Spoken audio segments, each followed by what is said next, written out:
Bagaimana caranya kita berlindung dari godaan setan, baik dari setan minal jin ataupun minal ins.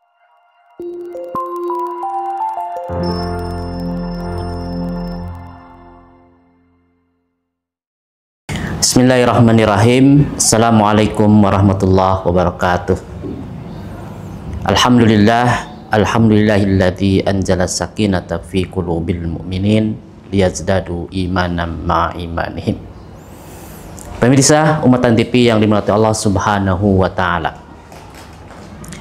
Hari ini kita akan coba membahas tentang Quran surat An-Nas, di mana di dalam surat An-Nas ini Allah memberikan kepada kita bagaimana caranya kita berlindung dari godaan setan, baik dari setan minal jin ataupun minal ins.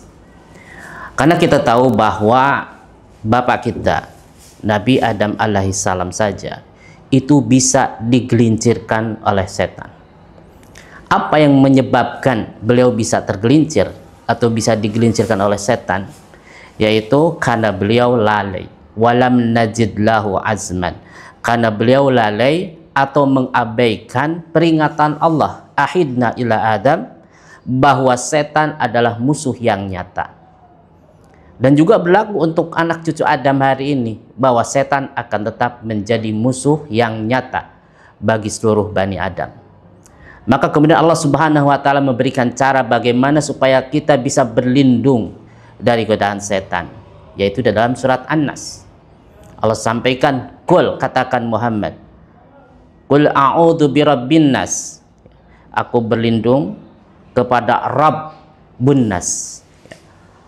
Rabb yang memelihara, Rabb yang menciptakan manusia, Rabb yang memberikan rezeki kepada manusia, Rabb yang memberikan aturan, Rabb yang mendidik manusia. Jadi salah satu cara berlindung dari godaan setan ketika kita mengatakan Qul a'udzu birabbin nas, Allah sebagai Rabbun nas adalah kita harus menyadari dan membenarkan bahwa Allah itu adalah Rabb. Menyadari bahwa kita diciptakan oleh Allah, kita diciptakan untuk beribadah. Kita diberikan rezeki Allah oleh Allah Subhanahu wa taala itu adalah untuk beribadah. Kemudian Allah berikan aturan juga supaya kita bisa beribadah.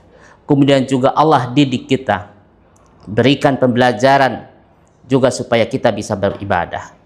Maka sadari itu dan benarkan bighairi syakin wala raibin, tanpa syak dan juga tanpa ragu.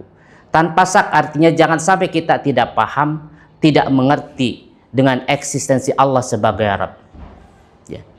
Tanpa raib berarti kita tidak membenarkan ya, selain Allah adalah Rabb. Hanya Allah sebagai Rabb. Jadi tidak meragukan, tapi harus tasdik bighairi syakin wala raibin. Itu yang pertama. Kemudian yang kedua juga Allah sampaikan di situ bukan hanya qul a'udzu birabbin nas, tetapi dilanjutkan dengan malikin nas. Allah adalah malikin nas, raja manusia. Artinya ketika Allah sebagai raja, status kita adalah sebagai hamba yang berkewajiban untuk mengabdikan diri kepada Allah, memberikan ketaatan dan loyalitas. Sebagaimana dijelaskan dalam ayat lain, ya ayyuhalladzina amanu atiullaha wa atiur rasul wa ulil amri minkum. Itu harus kita sadari dan harus kita benarkan bahwa eksistensi Allah adalah malik bagi manusia dan status kita adalah abdun, yang selayaknya kita membuktikan loyalitas kita, ketaatan kita hanya kepada Allah Subhanahu wa taala. Yang kedua, juga kita harus menyadari bahwa hari ini kita hidup di kerajaan Allah, di muka bumi. Lillahi mulkus samawati wal ardh. Kita hidup di kerajaan Allah.